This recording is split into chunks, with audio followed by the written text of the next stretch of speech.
Meu nome é Diógenes Spartalis, sou técnico em agropecuária e gestor da informação e estou coordenador de estágio no Colégio Agrícola Augusto Ribas, na UEPG. Durante esta unidade, estudaremos os seguintes assuntos. Primeiro, espaçamentos utilizados nas diferentes espécies. Segundo, tratos culturais. Terceiro, manejo de insetos e doenças. Quarto, rotação de culturas. Quinto, plantas companheiras. Sexto, plantas repelentes. E sétimo, plantas atrativas. Primeiro, espaçamentos utilizados nas diferentes espécies. É muito comum encontrarmos hortas caseiras onde as espécies estão todas misturadas e com espaçamentos diferentes em um único espaço ou canteiro, muitas das vezes não produzindo como deveriam. O espaçamento entre as plantas é de suma importância, pois através dele ocorrerá uma melhor luminosidade, ventilação da área, diminuindo a incidência de doenças. Também não haverá competição por nutrientes, água e espaço. Assim a planta se desenvolverá de forma harmoniosa uma com a outra. O espaçamento deve ser observado em canteiros e covas. Em canteiros, o espaçamento entre linhas e plantas deve ser observado conforme a espécie explorada. No preparo de covas, também devemos nos preocupar com o espaçamento entre linhas e plantas, conforme a espécie explorada. Observe a imagem. Segundo, tratos culturais. Os tratos culturais são essenciais para o bom desenvolvimento da cultura.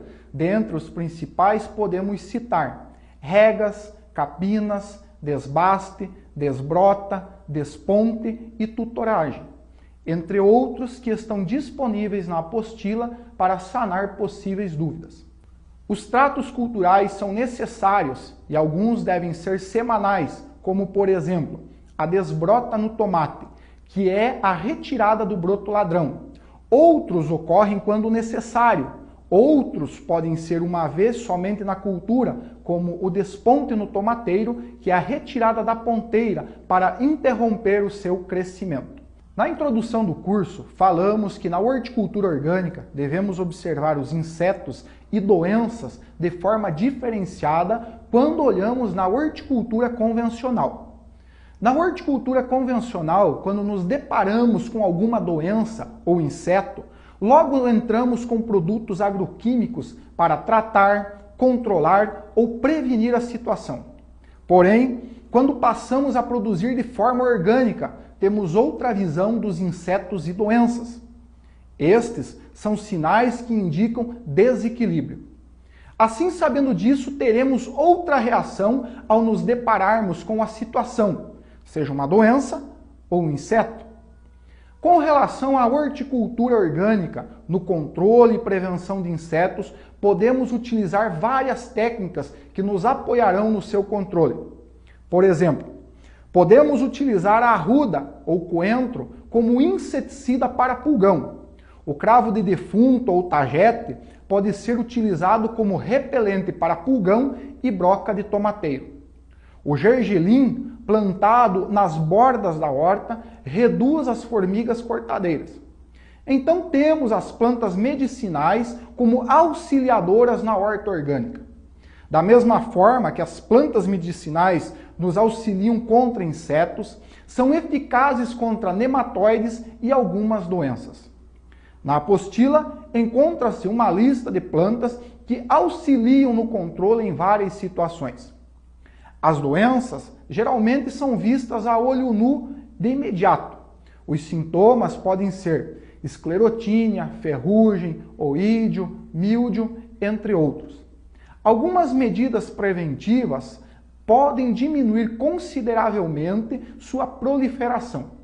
Entre elas podemos citar a utilização de ferramentas desinfetadas no caso de desbrotas ou podas, evitar ferir a planta durante os tratos culturais, fazer vistorias diárias, se possível quando identificado o problema, utilizar produtos como, por exemplo, o biofertilizante super magro, que é um fertilizante foliar pulverizando sobre as plantas.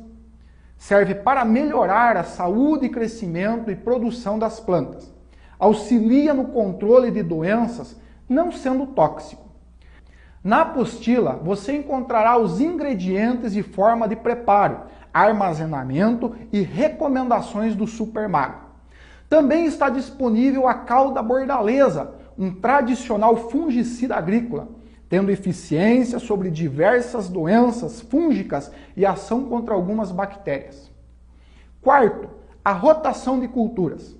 A rotação de culturas é uma técnica de fácil assimilação e prática, porém deve ser observada e aplicada no dia a dia da horta.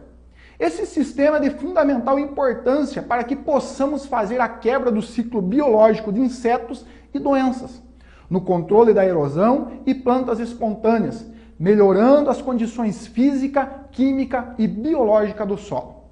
Para realizarmos a rotação de culturas, precisamos observar alguns pontos, que são a família que pertencem, a profundidade de exploração das raízes, entre outros que estão disponíveis na apostila. Na apostila também está disponível uma lista das famílias das principais hortaliças cultivadas no estado do Paraná. A técnica a ser utilizada é a seguinte: intercalar as espécies conforme sua família, ou seja, cenoura, salsinha e salsão são da mesma família, por isso não devem ser plantadas uma após a outra na mesma área, devendo ser plantada nesse espaço de tempo a alface, por exemplo, que é de outra família. Uma forma prática é separarmos as espécies da seguinte forma: espécies de folhas, espécies de frutos, espécies de flores e espécies que produzem raízes. Obedecendo isto, dificilmente erraremos a rotação. Qualquer dúvida, consulte a tabela. Quinto, plantas companheiras.